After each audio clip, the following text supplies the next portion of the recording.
Hoje, Evidências na Terra.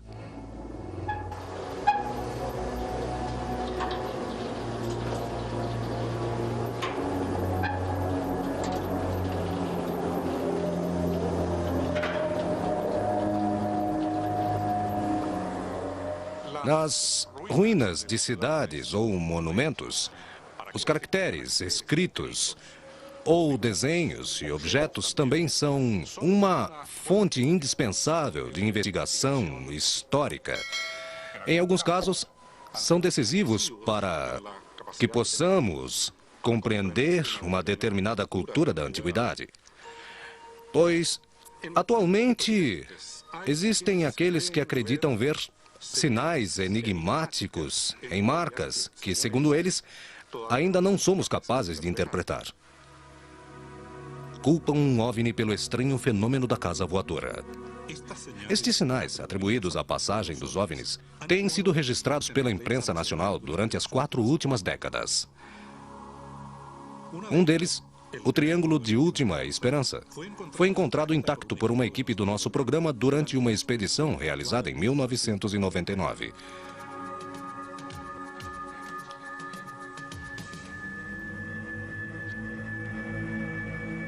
Em geral, estas marcas são difíceis de se encontrar e cada novo caso requer uma investigação profunda.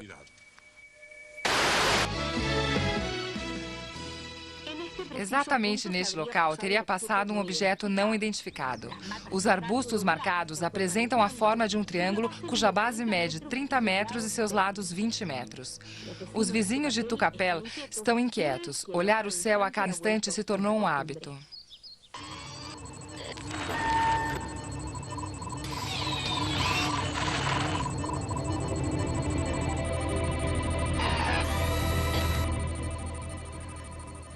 Para obter informações sobre um estranho achado na Zona Sul, uma equipe de nosso programa viajou até a região de Biobío.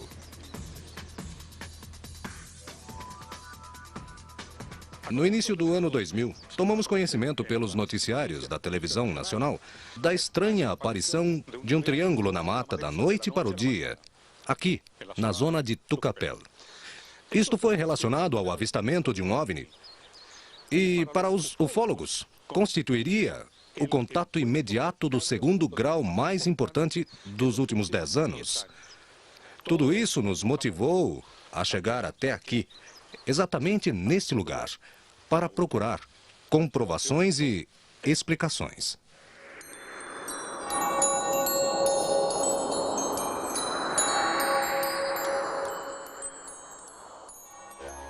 Tanto em Tucapel como em seus arredores, encontramos moradores que, fora das câmeras, asseguram ter visto na região objetos voadores não identificados. E, em alguns casos, em mais de uma oportunidade.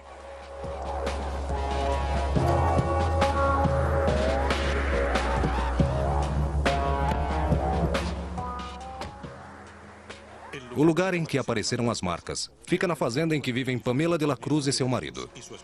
Muito prazer. Pamela de la Cruz. Patrício Banhados. Acho que te conheço.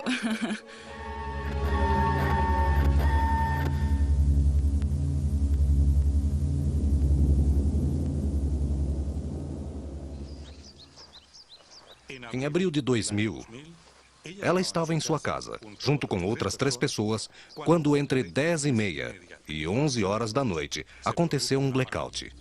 E o que aconteceu? Estávamos na cozinha conversando e...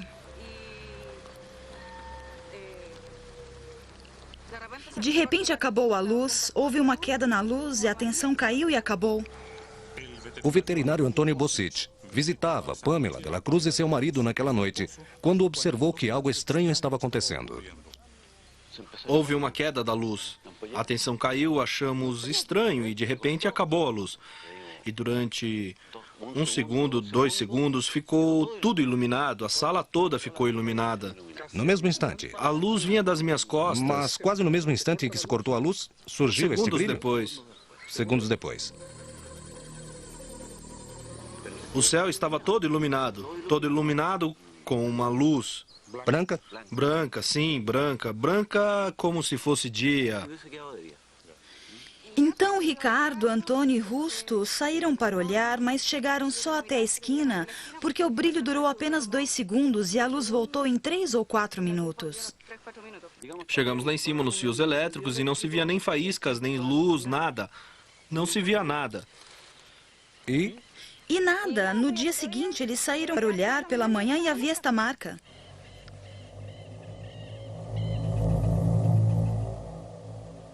um mês depois, ainda existia no lugar uma marca que eles identificaram como um triângulo.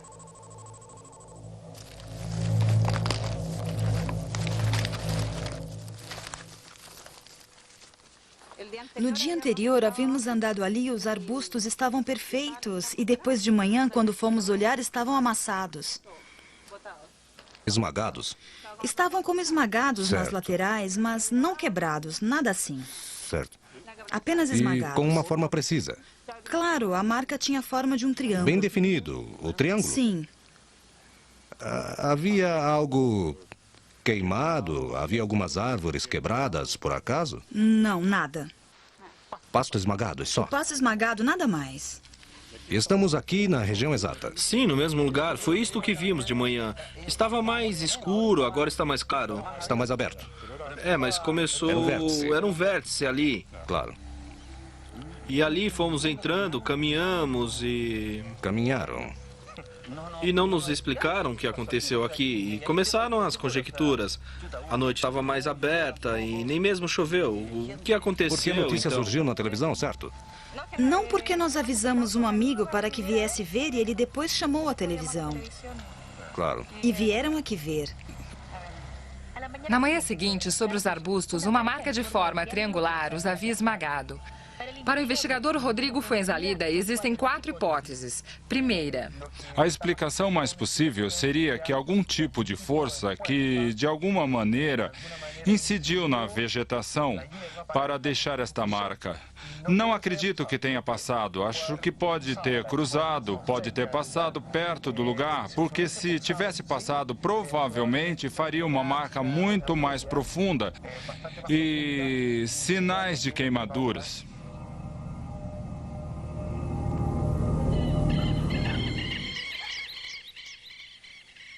E o que você acha que foi? Não sei dizer. Não? Não. Nenhuma teoria? Nada. Absolutamente nada. Vejamos, alguém que analisa com base em um método científico tenta procurar uma explicação lógica. Eu não sou perito em aviação, mas para mim poderia ser um Sea Harrier de decolagem vertical.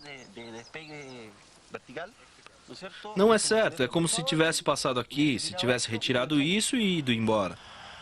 O Sea Harrier é o único avião que pode aterrissar e decolar verticalmente, tal como fazem os helicópteros. Mas não houve nenhum barulho. Os cachorros não latiram, não choveu naquela noite, não havia vento. Uma nave ou qualquer veículo, qualquer coisa física que passa e esmaga. O primeiro que teria esmagado seriam estes cabos. Teriam sido cortados. Certo, mas pela forma que tem, é como se algo tivesse descido ali.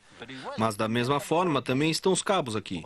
Passou entre eles, era bem plano ou, como te digo, algo mais acima que fez vento, uma turbina. Estava mais alto, sem estragar os cabos.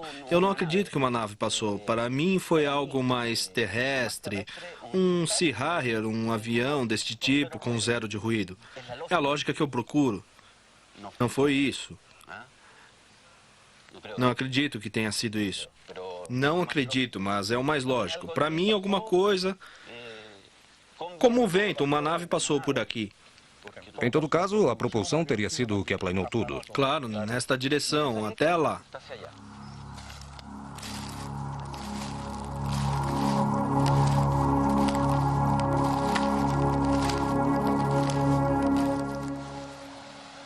As pessoas que dizem ter tido avistamentos ou encontros com OVNIs vivem normalmente o drama de não terem evidências com as quais comprovam a veracidade do que dizem. Mesmo quando tiram algumas fotografias ou filmam, são feitas de maneira muito apressada para que tenham qualidade de prova ou são suscetíveis de dúvidas.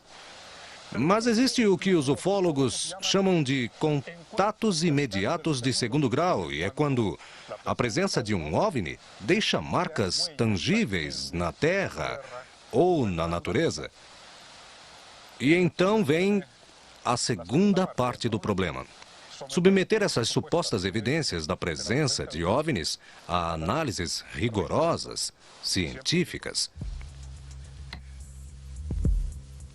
Pedimos ao engenheiro da Comissão Chilena de Energia Nuclear, Manuel Echeverría, que medisse no terreno os níveis de radiação dentro do triângulo. Obviamente vamos ao terreno e vamos medir e verificar a radiação. É comum para um terreno normal? Está totalmente normal o que estamos medindo aqui neste momento. É 0,0? Bem, está flutuante de 0,01 até 0,09. É normal. Baseando-se na leitura dos instrumentos, Echeverría examinou o interior da marca. Estaríamos entrando por aqui? Esta região já supõe que esta teria sido a região sob a influência de um OVNI.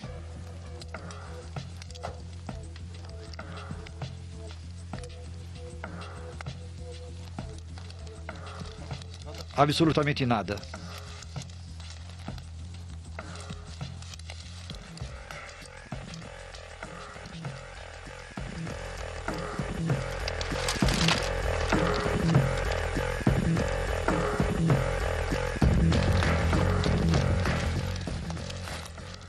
Quanto tempo a radiação permaneceria em algum lugar se acontecesse alguma coisa deste tipo? Veja, na verdade, eu não poderia dizer que esse tipo de objetos não identificados liberem ou não algum tipo de radiação. Apenas suposições. Claro. Mas se nesse terreno, digamos que esse terreno tivesse alguma contaminação radioativa, este pode permanecer muito ou pouco tempo, dependendo do tipo de radiação que estamos medindo. E com este outro? Se testarmos com este outro? Vamos testar, mesmo que, como eu lhe disse, este é mais completo, pois mede outro tipo de radiação.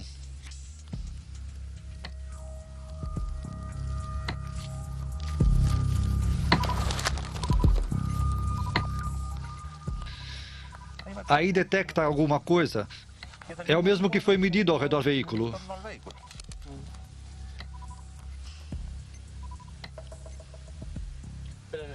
Mas aqui temos 0,22. No triângulo medimos 0,09. 009. Sim, aqui volta a baixar, o mesmo. Suponha que houve alguma coisa aqui em algum momento. Teria que ser um artefato movido por energia nuclear e teria que ter deixado resíduos. Sem dúvida, se trata de uma forma geométrica especial, um esmagamento da vegetação, como eu digo, desses arbustos, que pode ser atribuída ao vento local ou pode ter sido feita por uma ceifadora que passou por aqui ou algum equipamento do campo, não sei.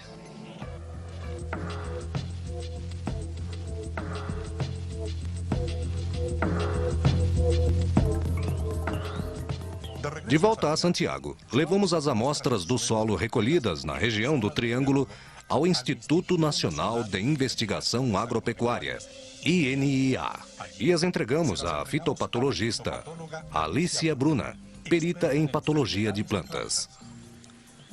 Bem, na verdade, estes arbustos estão um pouco antigos, ou seja, estão um pouco velhos.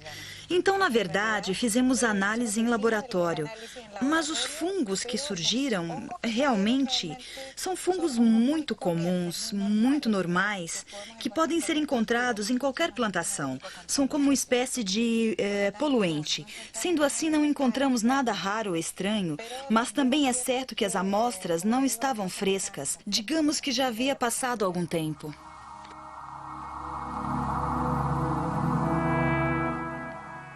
No entanto, para os ufólogos, o envelhecimento nas plantas é um elemento que, neste tipo de caso, também poderia ser atribuído à passagem de OVNIs. Essas teses são sustentadas na Europa por pesquisadores como Colin Andrews, que na década de 80 levou ao conhecimento mundial a existência dos chamados círculos da Inglaterra.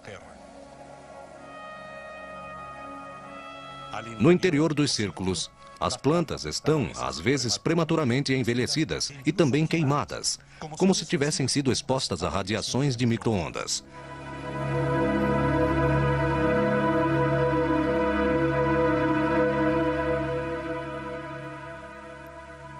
Para os pesquisadores chilenos, o ocorrido em Tucapel continua sendo um caso importante. O ufologista Rodrigo Fuenzalida nos explica o porquê.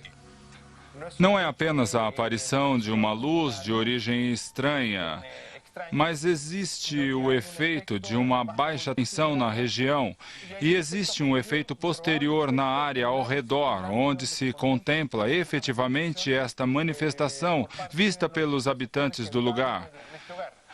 Eu diria que o efeito é um desafio muito interessante de se ver no lugar com relação aos arbustos, como estão posicionados.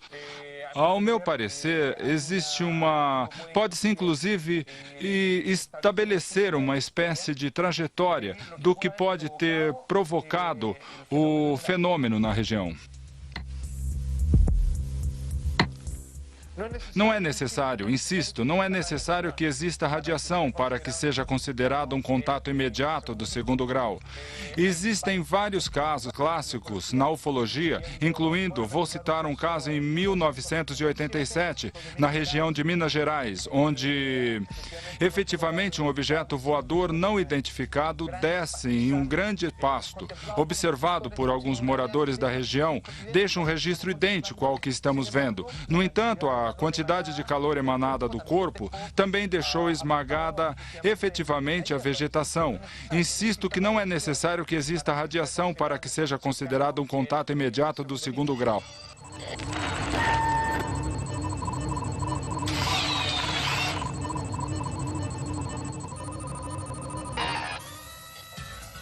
Procurando mais evidências sobre contatos imediatos do segundo grau, viajamos para os Estados Unidos.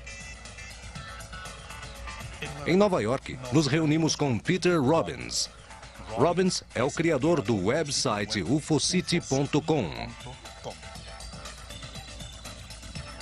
E também é autor do livro A Esquerda da Porta Leste, que detalha um caso ocorrido na Inglaterra chamado de Incidente das Pontes de Ben Waters, que ele pesquisou a fundo. O que aconteceu exatamente? Muitas coisas. Em 3 noites, no fim de dezembro de 1980, foram vistos OVNIs, por falta de uma palavra melhor, em uma área de armazenamento de armas nucleares, em uma base de alta segurança da OTAN. Esses OVNIs estiveram fazendo manobras no céu. Desceram em um bosque próximo, em uma forma etérea. Quebraram galhos e folhas onde aterrissaram, deixando um rastro. Existem muitos casos como este documentados na América do Sul e o resto do mundo. Era como um triângulo equilátero, tinha 3 pontas.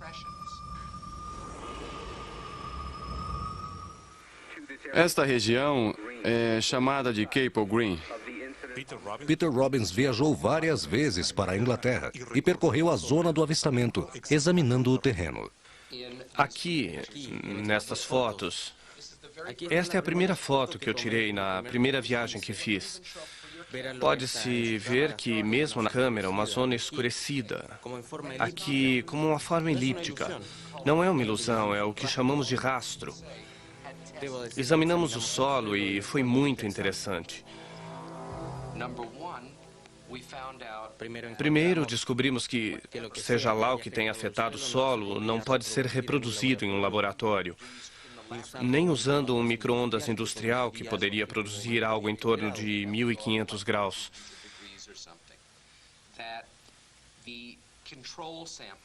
As amostras observadas do campo, como se esperava, tinha um pouco de areia, o que é natural por estar próximo do mar. No entanto, na amostra afetada, a areia estava em um estado que os analistas chamam de uma forma entrum de vidro. Havia aquecido de tal forma que estava derretendo. A areia, além disso, tinha, e pensem nisso, mais de 4 vezes o número de partículas de ferro, ou o que se encontraria normalmente. Quando perguntei ao analista o que isso indicava, ele disse que alguma coisa havia pousado naquele lugar e havia gerado um efeito eletromagnético muito forte. Tente imaginar a energia necessária para juntar esses pedaços de matéria em 4 vezes mais do que havia na área. Assim, esta é uma evidência muito séria e irrefutável. E quando se combina com as considerações físicas, são elementos dignos a considerar.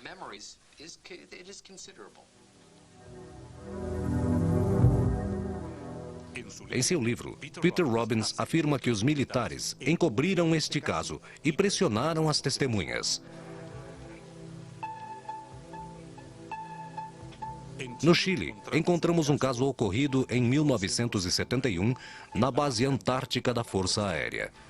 As testemunhas eram membros da FAC, Força Aérea Chilena, e segundo se lembram, a aparição do que qualificam de objeto voador não identificado afetou as comunicações de rádio da base.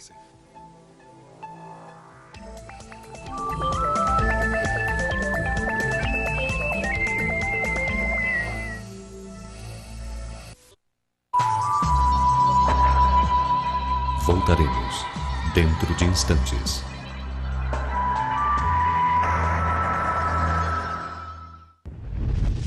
Com a nossa programação.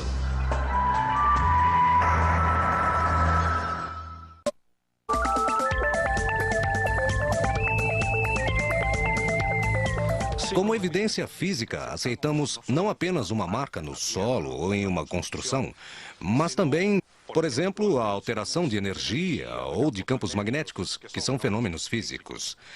Isso comprova o acontecido no ano de 1971 na base Presidente Eduardo Frei Montalva, na Antártida. Ali, segundo testemunhas, junto com o avistamento de um OVNI, teriam sido produzidas alterações nos motores e nas transmissões de rádio. O ex-comandante desta base, hoje oficial aposentado da FAC, aceitou falar do caso.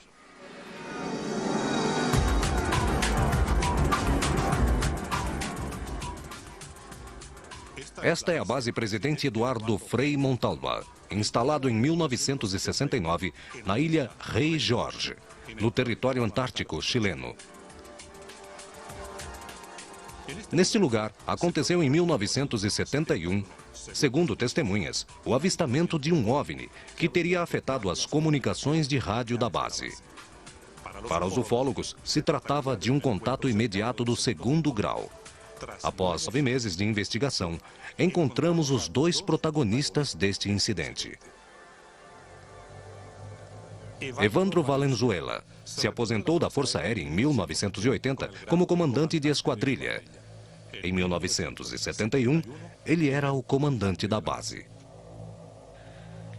No mês de junho, estávamos reunidos uma noite, estávamos vendo um filme e, se me lembro bem, devia ser 9 ou 10 da noite.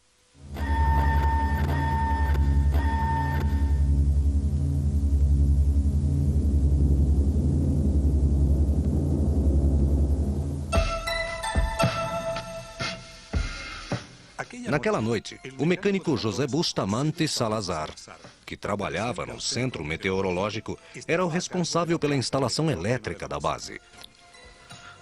Normalmente eu saía para tomar um pouco de ar enquanto estava abastecendo com combustível os motores. Em uma oportunidade, saí e tive uma surpresa. Ali tinha um objeto luminoso, grande, muito maior do que uma estrela, várias vezes maior do que uma estrela.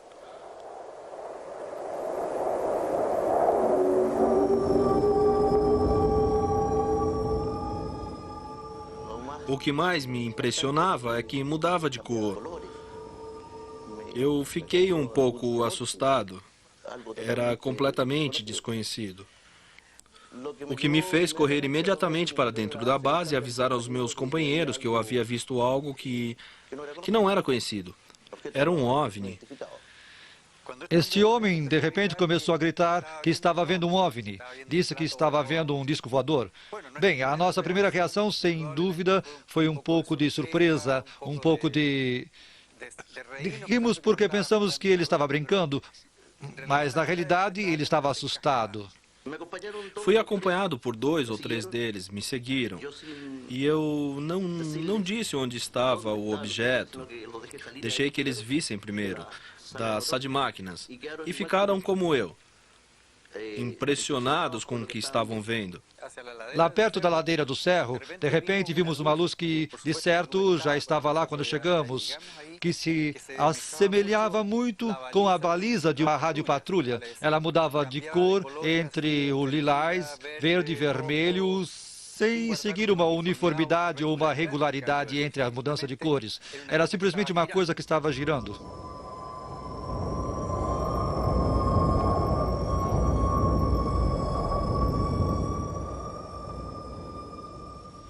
Com a minha experiência de piloto, acho que observando o caso, ele estava a uns 45 graus, mais ou menos, na vertical, e a uma distância de uns 3 ou 4 quilômetros, tendo como referência os cerros que estavam perto de nós. Depois que as testemunhas presenciaram este fenômeno, houve uma surpresa. Os equipamentos de rádio sofreram uma interferência de origem desconhecida. Aqueles que estavam naquele momento dentro da estação de rádio dizem que teve uma queda nas comunicações. Foram perdidas algumas bandas e houve algumas quedas nas comunicações. O operador da estação de rádio também relatou depois que no minuto em que ele estava emitindo um boletim meteorológico, houve uns ruídos no transmissor e no receptor, o que o impediu durante alguns momentos de fazer sua transmissão de forma, digamos, normal. Não havia nenhum motivo para que se perdesse as comunicações. Era isso que diziam aqueles que entendiam de comunicações, que não havia nenhum motivo para que se perdesse as comunicações naquele dia. Estava claro, como as noites perfeitas e lindas da Antártida.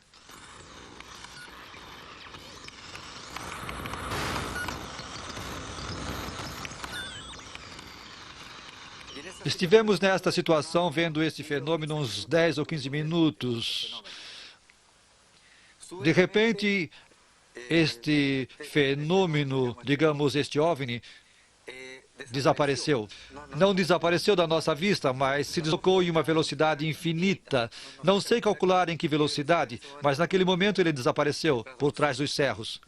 Fomos ao interior da base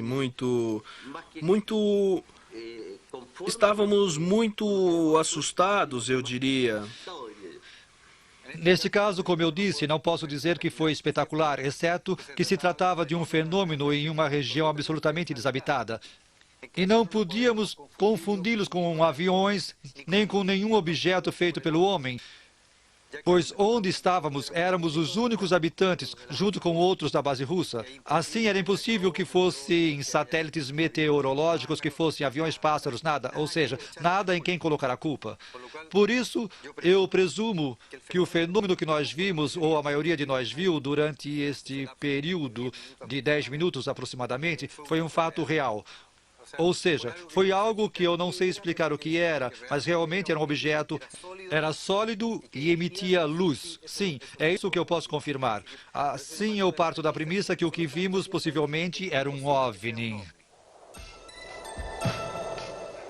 Se os OVNIs são capazes de provocar alterações à sua volta, cabe perguntar se os estudos científicos poderiam ajudar a encontrar respostas. No extremo sul austral, na Terra do Fogo, encontramos um caso que nos permitiu obter amostras e examiná-las em laboratório.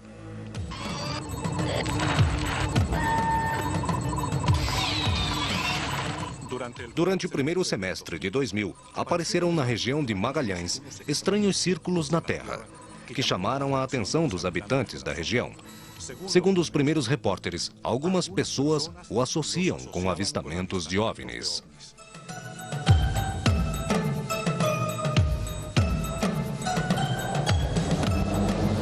Na Terra do Fogo, e especificamente na fazenda San Jorge, é onde apareceram estes estranhos círculos que alguns associam ao fenômeno OVNI. Mladen Tadic, fazendeiro, viveu toda a sua vida nesta região e se ofereceu gentilmente para nos acompanhar para investigar o caso. Nos encontramos com Mladen Tadic ao amanhecer para embarcar na barcaça que cruza o Estreito de Magalhães e que leva a uma viagem de 2 horas e 20 minutos até a Ilha Grande da Terra do Fogo. Ali vamos procurar os círculos que ele relaciona com avistamentos de OVNIs na região. Nos últimos anos, temos observado nessa região, especialmente no Estreito de Magalhães, objetos não identificados. Luzes, geralmente, a maioria luzes, e algumas pessoas tiveram a sorte de ver de dia também. Hoje em dia se conversa sobre isso e cada dia vão conseguindo maior força.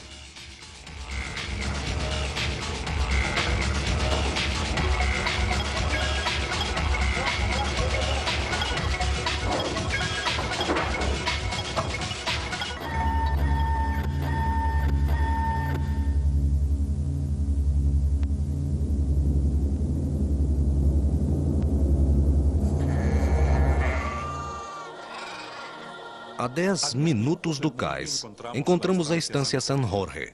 Durante uma conversa em sua casa, Tadic nos mostra o que para ele constituem as primeiras evidências. Aqui se podem observar 3 círculos que são, digamos, perfeitos. Os 3 são quase perfeitos. Esses foram observados no ano passado. Há pouco mais de 1 ano os observamos. Os encontramos assim, repentinamente. Então vamos procurá-los. Vamos ver como estão. Não há nenhum problema.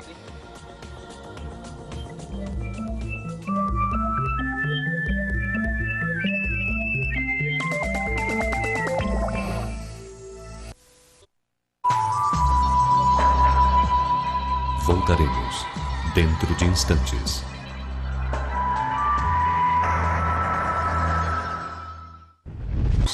Com a nossa programação.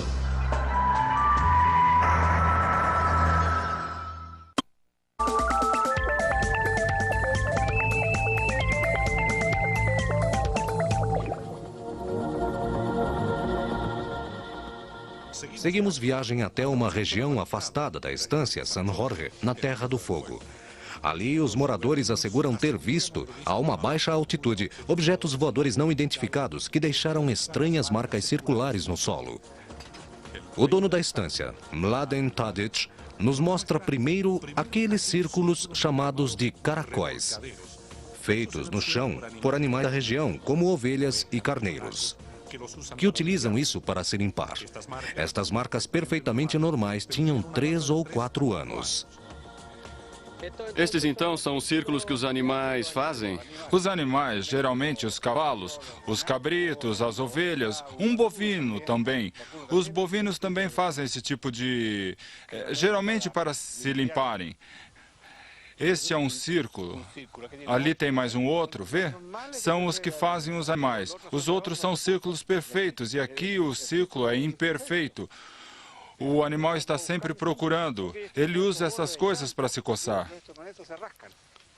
Coloque aqui para que possamos mandar analisar. Um pouquinho de Decidimos terra pegar algumas amostras de terra e vegetação destes círculos, atribuídos aos animais, com o objetivo de analisar posteriormente sua composição. Vamos até ali ver os outros. Está bem. Vamos ver os outros. Aí estão os outros.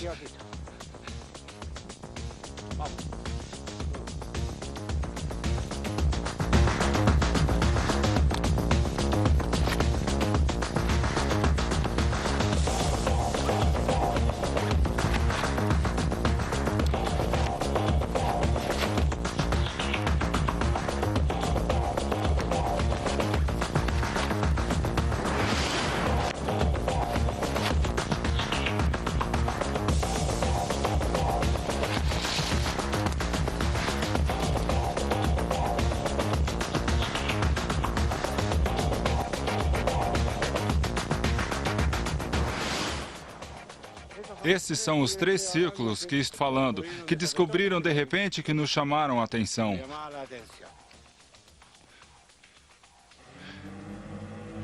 Esse tem 2,10 metros, 2,50 metros e 2,50 metros. E tem 30 no centro, 30 e 14. Esse tem menos, 24. E aqui a terra está queimada. Está preta, não tem... Ali se recuperou um pouco. Parece... Mas pode ser mesmo a ação do vento. E esse já tem 2 anos. Por que está assim? Não se recupera. É estranho.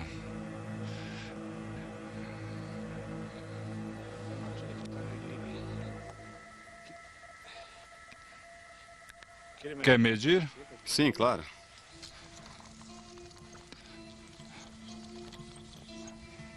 No centro, direita. 2,60 metros tenho aqui. Sim, mas ali está um pouco apagado. Sim, 2,50 metros. Sim, 2,50 metros. 2,50 metros. 2,70 metros? 50.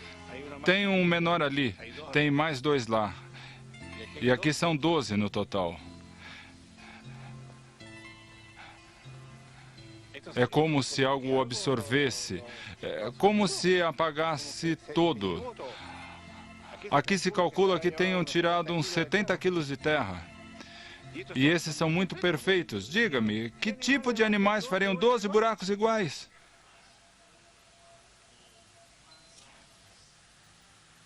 Temos que dizer que são bastante estranhos. Sim, são estranhos.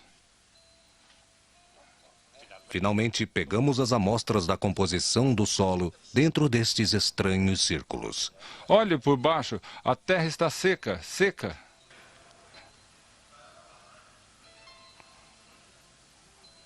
Voltamos de Punta Arenas com material suficiente para continuar a nossa investigação para o passo mais importante, a análise das amostras no laboratório.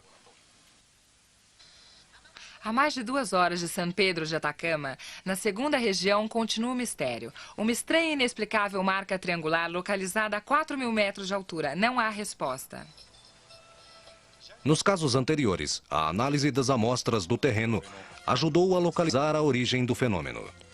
Por exemplo, quando a imprensa noticiou o achado de uma marca triangular em altiplano, nas imediações de San Pedro de Atacama, uma equipe do nosso programa viajou para o lugar e tomou amostras do solo. A análise realizada por um especialista em solo da Universidade Católica atribuiu o fenômeno a um processo natural de drenagem em terra argilosa.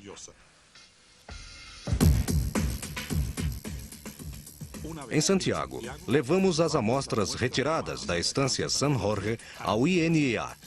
Pedimos à fitopatologista Alicia Bruna para analisar as amostras dos círculos da Terra do Fogo, aqueles atribuídos aos carneiros e aqueles atribuídos aos OVNIs, porque queríamos confirmar se havia alguma diferença.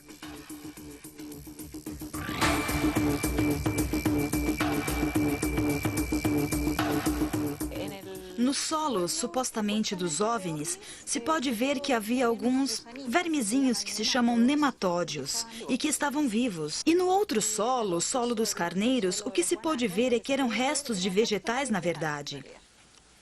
Mas, supostamente, no solo dos OVNIs havia pelo menos alguma coisa viva movendo-se. Estes vermes podem ser uma explicação para a falta de vegetação no lugar?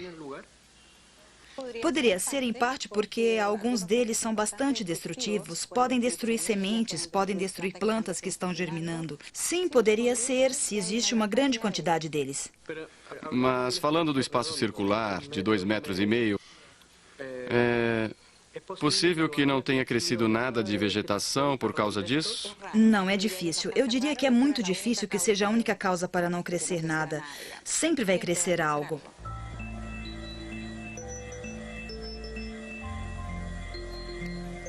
Como a presença de vermes na Terra não explicava completamente a existência dos círculos associados a avistamentos de OVNIs, pedimos outras análises.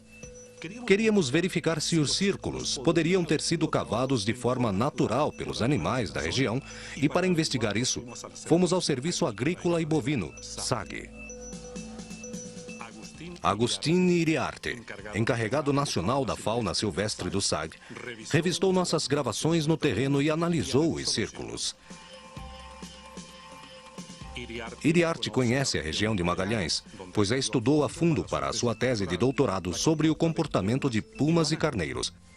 Ali, constatou que os carneiros têm caracóis que eles cobrem de pó para limpar o seu pelo e eliminar parasitas. Bem, estamos vendo neste momento que supostamente foi feito por OVNIs, como disse o dono da estância.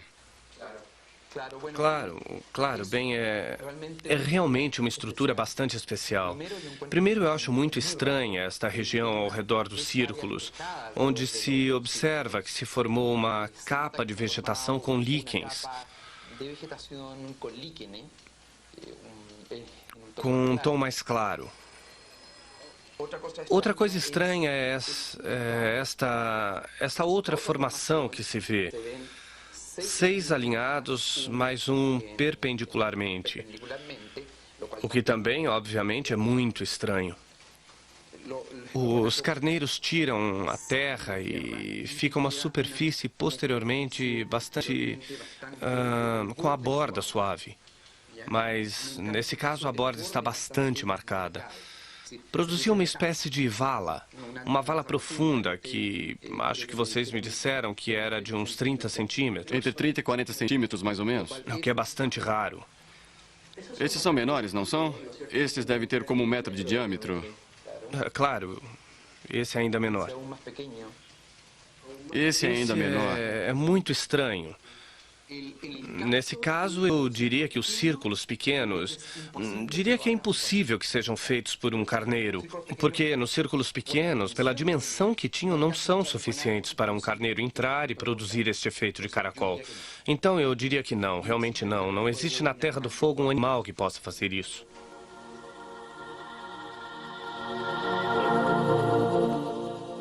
Até agora, Mladen Tadic insiste que as marcas encontradas em sua estância são atribuídas à passagem de OVNIs.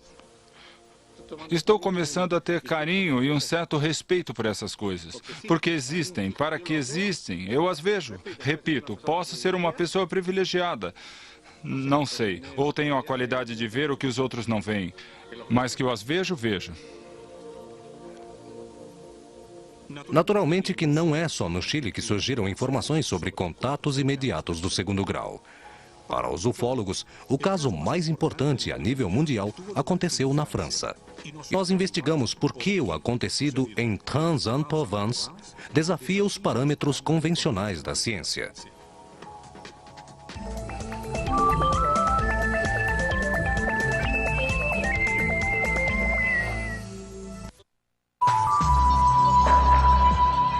Voltaremos dentro de instantes.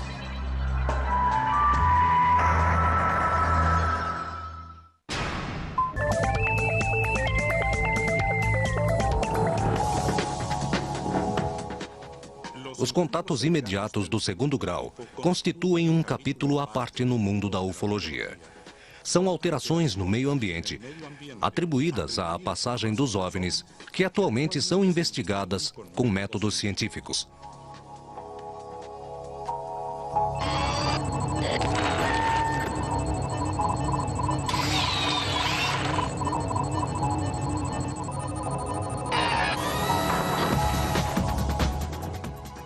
Viajamos aos Estados Unidos. Nas proximidades de São Francisco, encontramos o criador de um comitê especializado em investigação ufológica. O astrofísico e matemático Peter Sturrock, formado em Cambridge e pesquisador da Universidade de Stanford, ele tem entre seus êxitos ter conseguido o apoio do magnata Lawrence Rockefeller para organizar um debate com 8 ufólogos e 8 cientistas que discutiram o fenômeno OVNI. Os palestrantes concluíram que o método científico deve ser aplicado a esse tipo de pesquisas. Entre os casos que foram colocados em prova nesta análise está o incidente relatado em 8 de fevereiro de 1981 na França, na região de Trans-en-Provence.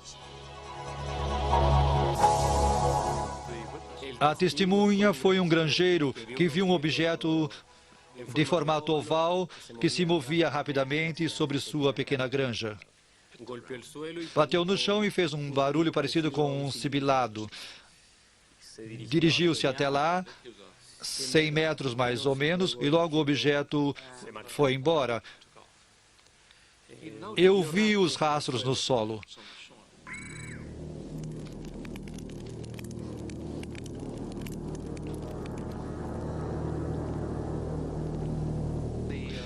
Logo chegaram os cientistas de Toulouse. Eles retiraram amostras frescas do solo, fotografias e fizeram medições. Também pegaram amostras das plantas fora do anel. As plantas fora do anel estavam normais, como se esperava, mas as de dentro do anel estavam bastante diferentes em sua composição química. A alteração que se vê em uma planta mais velha que a outra parece ser como se estivessem expostas a uma radiação de micro-ondas ou alguma outra forma de calor. Não sabemos. Isso não pode ser uma montagem. Não saberíamos como fazer isso.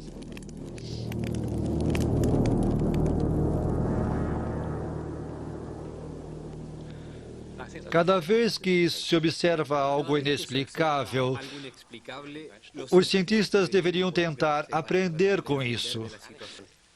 Existe algo para aprender e eles deveriam fazer isso. Em segundo, faz sentido enfocar a evidência física. E concordo com isso. Que conclusões ou teorias você tira desta experiência? A maior parte das testemunhas são pessoas sinceras.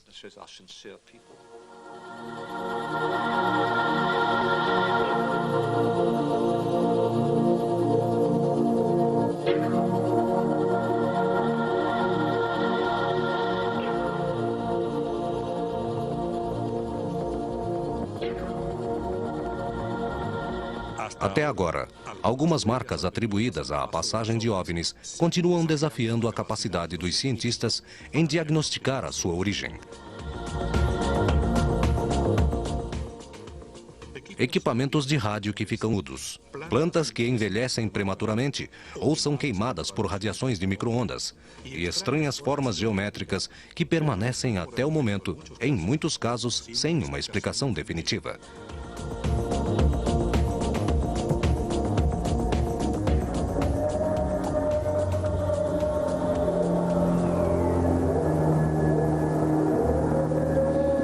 Assim como os arqueólogos conseguiram descobrir ruínas de cidades inteiras ou grandes monumentos da antiguidade, transformando o que até o momento era uma mera lenda em uma realidade histórica, os ufólogos continuam se esforçando ao redor do mundo para encontrar alguma evidência física que demonstre a realidade dos objetos voadores não identificados.